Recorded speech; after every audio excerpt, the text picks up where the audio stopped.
In our previous lesson, we saw the basic structure of a C program by writing and executing a simple program to print hello world on screen.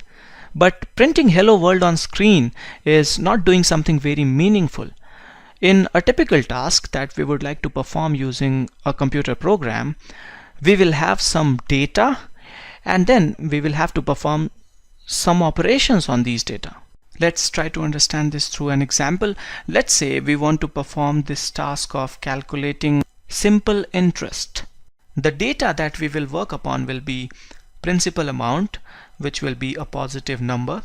It can be a real number because it can have fractional part. Rate of interest, once again, it can be a real number because it can have fractional part. Time in years will be a positive integer. To calculate the interest, we will have to perform 2 multiplication operations and 1 division operation. We will have to use this formula. Even if we want to perform all this computation manually, we will have to collect and store all this data somewhere. If the data is not too complex, we can store it in our own head, in our own memory. Else, we will have to write it down on a piece of paper. Now when we will perform an operation on data, new value will be created or some previous value will be modified. Once again, all of this has to be stored either in our own memory or on a piece of paper. Now if we will try to solve such a problem using a computer program, first of all the data that we want to work upon should go to computer's memory. And if some operation is performed, newly created data once again has to be inserted, modified or updated in computer's memory.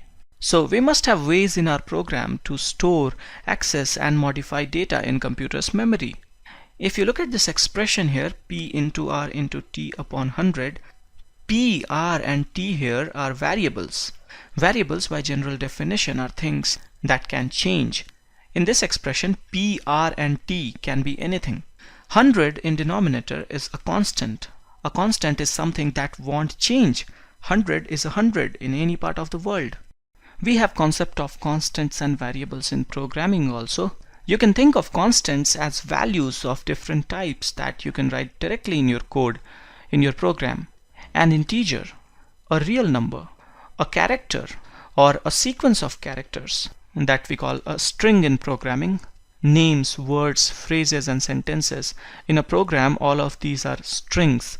If we use values for these different types directly in our code, then we call them constants. There are defined set of rules to create constants of different types, and sometimes a constant can also have a name or identifier. I will talk about these concepts in a while.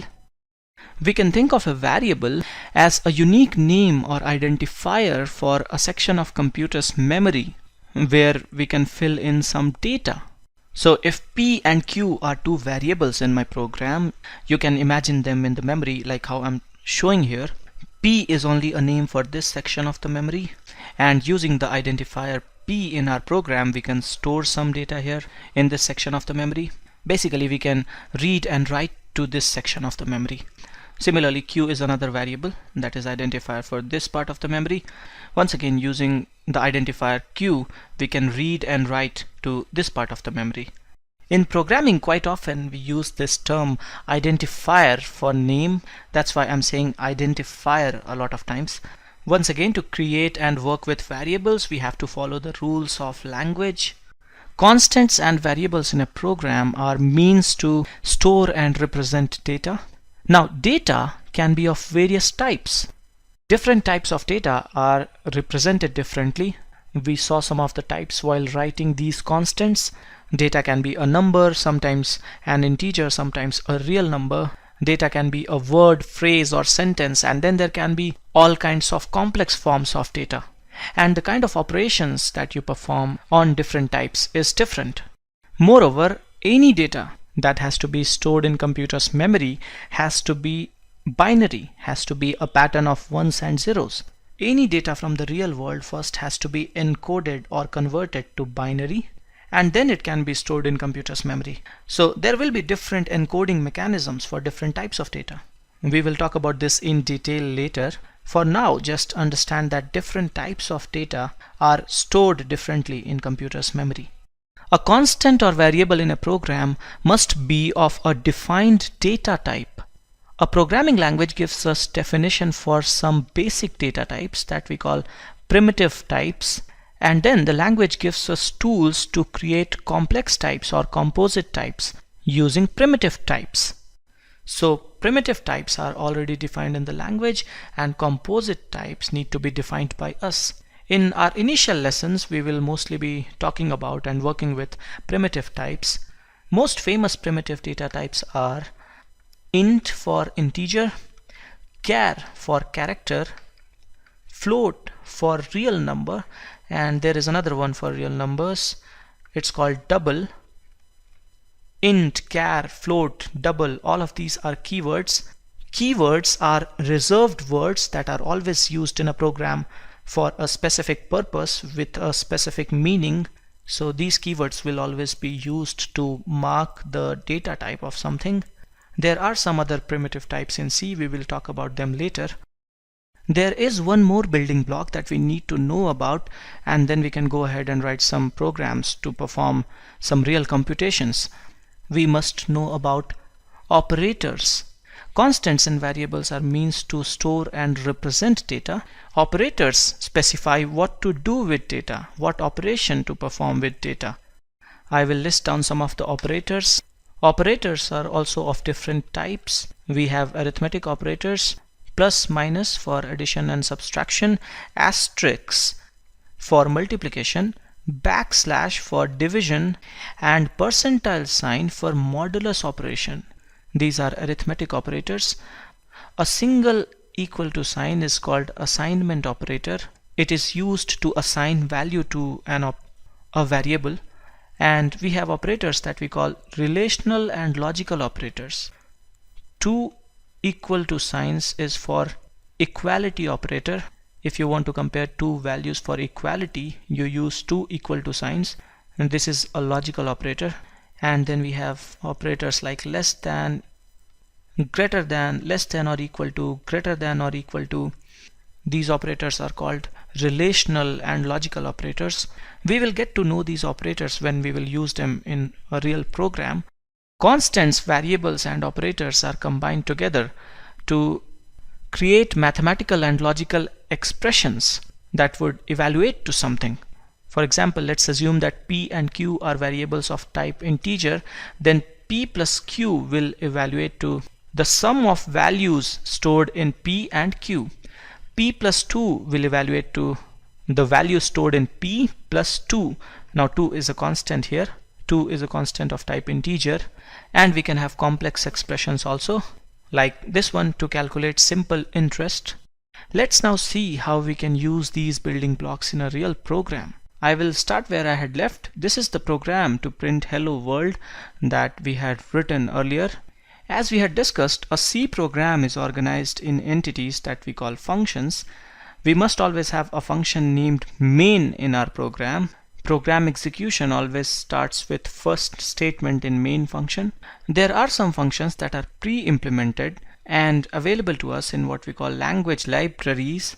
To use those functions, we need to reference the language library to which they belong.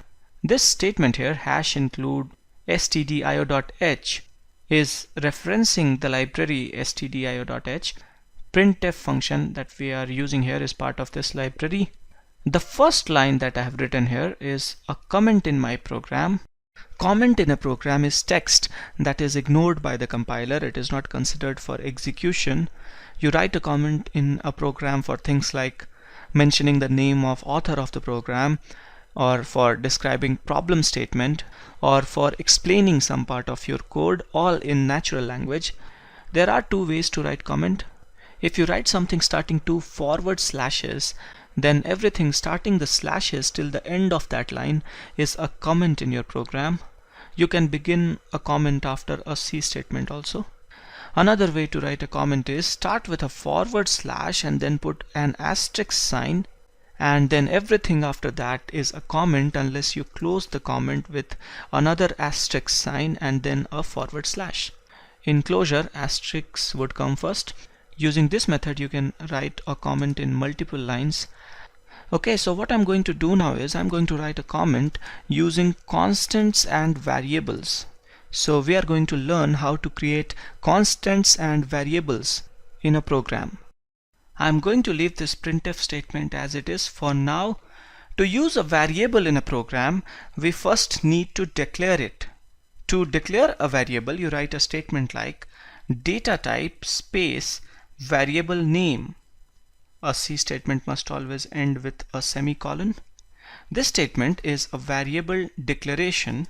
We have declared an integer variable, a variable of type integer named A. Basically what we have done is we have reserved some space in the memory to store an integer, and we can read and write to this memory using this variable name or identifier A. To fill in some value in this memory or this variable, and we can fill in all the integer because this is a variable of type integer, we can write a statement like A equal some constant and a semicolon to end the statement. Filling in some data initially in a variable is called initializing the variable. This statement A equal 12 is an initialization. We can declare and initialize a variable in same statement. Instead of writing these two statements, we can write a single statement like int A equal 12. So we are declaring as well as initializing here. 12 is an integer constant here. As we had seen, constants of different types are written differently. This hello world here is also a constant. It is a constant of type string.